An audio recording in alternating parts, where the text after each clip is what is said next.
watoto hapa wa ile kanisa. C'est ce que la Bible cherche. Là-bas, ces enfants-là, ce sont les filles et les garçons de Dieu. Là-bas, ces enfants-là, c'est différent avec tous les enfants de l'Amérique. Là-bas, ces enfants-là, ils sont bénis parce qu'ils craignent les parents. Ils respectent les parents. Ils respectent la parole de Dieu. C'est ça l'église que nous voulons voir. Une église qui est différente du monde. Des chrétiens qui sont différents du monde. Des enfants qui sont différents du monde. Nous ne voulons pas avoir des enfants qui est plus que le monde. Amen. On ne veut pas avoir des enfants qui est plus que le monde. On veut avoir des enfants. Quand tu les racontes, tu leur poses la question. Toi tu pries où? Quand tu les racontes, tu leur poses la question. Qui est ton? Comment s'appelle ta maman? Comment s'appelle ton père? Dans quelle communauté toi tu fréquentes? Elle n'est pas différente du monde. C'est un enfant qui a enseigné, qui a assis dans la parole. Son père lui a appris. Il lui a montré la parole. Est-ce qu'aujourd'hui on peut raconter ça? Est-ce qu'aujourd'hui on peut avoir ça? À l'église, des hypocrites commencent à naître. On parle comme si on ne parlait pas. J'ai fait sortir toute l'énergie du faux. Mais c'est comme si on ne parlait pas. Nous voulons voir la différence entre l'église et le monde. Nous voulons voir les chrétiens, les enfants qui créent la parole de Dieu. Quelqu'un t'appelle, te dit, j'ai rencontré une fille, j'ai rencontré un garçon. On m'a dit qu'il prie chez toi dans ton église. Mais si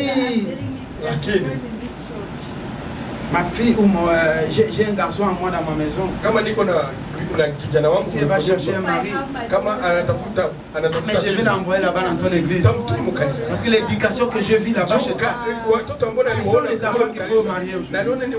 Cette éducation, il n'y en a plus aujourd'hui. La liberté, la puberté, le monde aujourd'hui est pourri. Mais ce que je vis, la façon de laquelle cet enfant-là, il a reçu une bonne éducation. C'est ça les enfants que nous voulons. C'est ça l'église que nous voulons.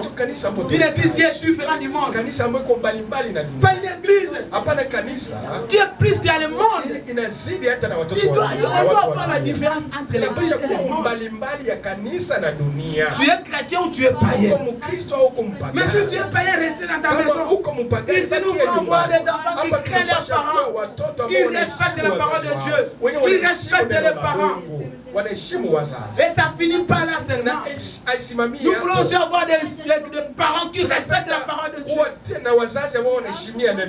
Si le respect n'entre pas dans ta maison, c'est parce que toi-même tu n'arrives pas à respecter la parole de Dieu.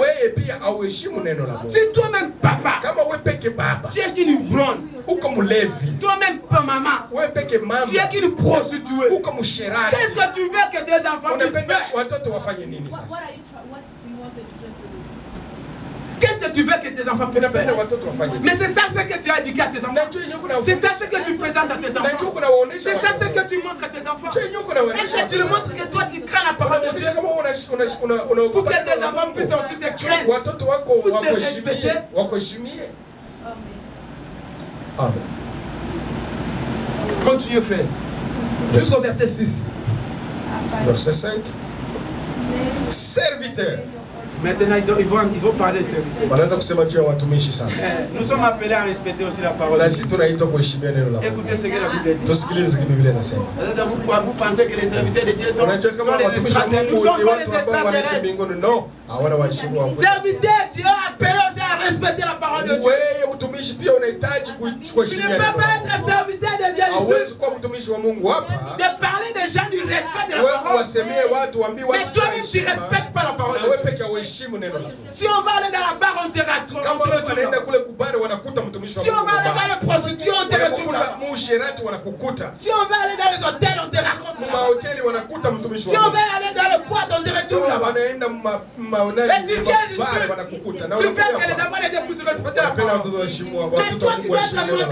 Na wewe ndio kielelezo, wewe ndio uko kimfano. Toi tu dois être exemplaire. Unapaswa kuwa mfano. Un serviteur de Dieu qui ne peut pas modèle, Mungu mwenyewe hauna mfano, qui ne respecte pas la parole de Dieu. Ce n'est pas un serviteur de Dieu, c'est un imposteur. Wewe uko tu munafiki. C'est un imposteur. Munafiki. Un vrai serviteur de Dieu que Dieu a appelé. La première chose, la Bible dit, quand tu appelles un homme, il va le tailler, il va le façonner pour que puisse conduire le peuple. Tu ne peux pas être appelé. Tu ne peux pas être appelé et finir et rester le même. Quand il a appelé Moïse, Moïse a dit à Jésus, Dieu, mais moi je ne sais pas parler. Il a dit, Moïse, ne t'inquiète pas. Je mettrai mes paroles dans ta bouche. Je pouvoirai, je prendrai soin de toi. Il a posé la question à Moïse. Moïse, qu'est-ce que tu tiens dans ta main? Mais je tiens seulement une petite feuille, une petite arbre. Il dit, voilà le pouvoir que je te donne. À travers cette que tu as dans ta main là, j'ai mis tout mon pouvoir. Mais toi, un serviteur de Dieu, toi, un prédicateur, qui ne respecte même pas la parole, qui n'a pas la crainte de Dieu, qui n'a pas une vie chrétienne, qui marche dans la dictaire, dans la débauche, dans la convoitise, et tu viens ici faire tromper les enfants de Dieu avec les faux prophéties, avec les faux miracles, en t'appelant que je suis serviteur de Dieu. Tu n'es pas un serviteur de Dieu, tu n'es qu'un imposteur. Amen. C'est la vérité. Continuez, frère.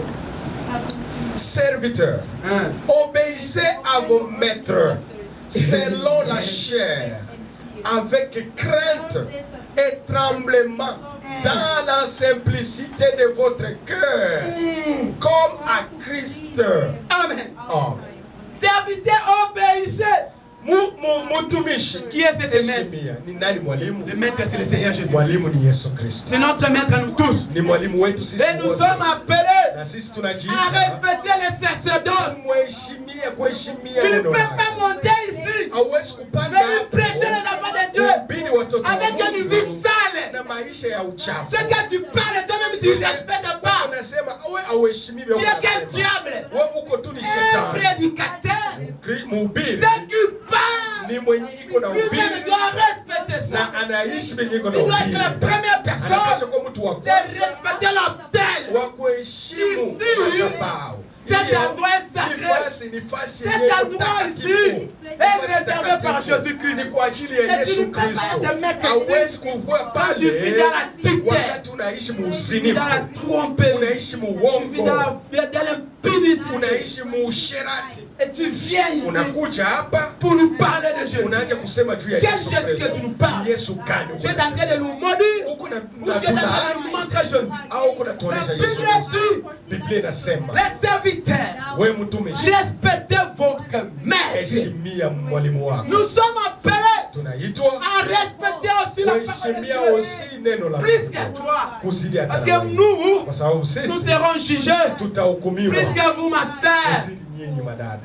Comment tu parlais de Jésus? Comment tu prêchais la parole de Dieu? Mais toi-même tu ne respectais même pas cette parole. Tu n'as même pas l'éthique de parole de Dieu. Tu n'es même pas digne d'être appelé un serviteur de Dieu. On regarde la vie que tu mènes.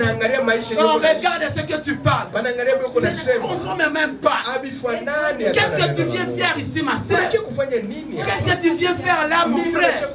Dans une église que tu sais que le prédicateur, soi-disant ton pasteur, c'est un politique, c'est un débaucheur, c'est quelqu'un de pointe des hôtels. Qu'est-ce que tu vas aller faire là-bas, ma soeur? Tu vas aller être béni ou être maudit. Qu'est-ce que tu suis, ma soeur? Qu'est-ce que tu suis, mon frère? Un prédicateur est appelé à respecter la parole de Dieu. Est appelé à respecter son maître. Et notre maître c'est la Bible. Notre maître c'est le message. Notre maître c'est Jésus-Christ. C'est pour cela que vous allez voir à l'Ancien Testament tous ceux qui ont servi Dieu. Ils étaient les exemplaires. Peu importe les circonstances, mais ils étaient surtout le modèle. Vous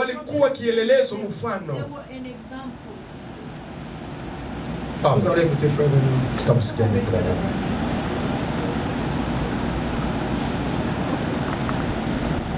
On n'a pas assez de temps pour continuer. On va écouter frère Benoît. Qu'est-ce que frère Benoît a dit? On va aller brancher les respects.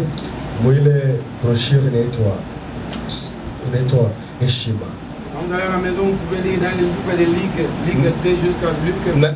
Na kama unaenda nyumbani utaenda kusoma mu Biblia yako Luka. Vous pouvez aussi lire dans Proverbes. Utasoma mu Luka sura 2 mstari wa 15 na 52.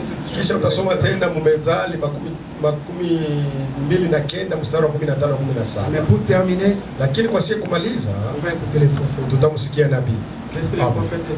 Nabii anasema nini? Propos du respect. Kupitia kwa kusudia toi ma sœur, toi mon frère. Wewe ndugu mwenyewe uko hapa na ndani. Toi qui te manque à la parole de Dieu. Wewe mwenyewe unachekelea neno la Mungu. Toi qui se Mungu. manque toujours à la parole de Dieu. Wewe mwenyewe unachekelea maneno ya Mungu. Faites attention ma sœur. Fanya angalisho dada. Faites attention mon frère. Fanya angalisho ndugu. Tu es là. Uko pale. La chose que tu sais, kitu yeye unachukua. c'est de manquer à la parole de Dieu. Ni kucheza na neno la Mungu. Faites attention. Ufanye On angalisho. se moque pas à la parole de Dieu. Abachezake na neno la Mungu.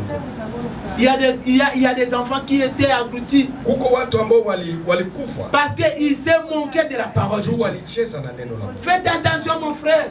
Afanye angalisho. Faites attention ma sœur. Afanye angalisho dada. Toi qui n'as pas du respect à la parole de Dieu. Toi qui n'as pas du respect au serviteur de Dieu.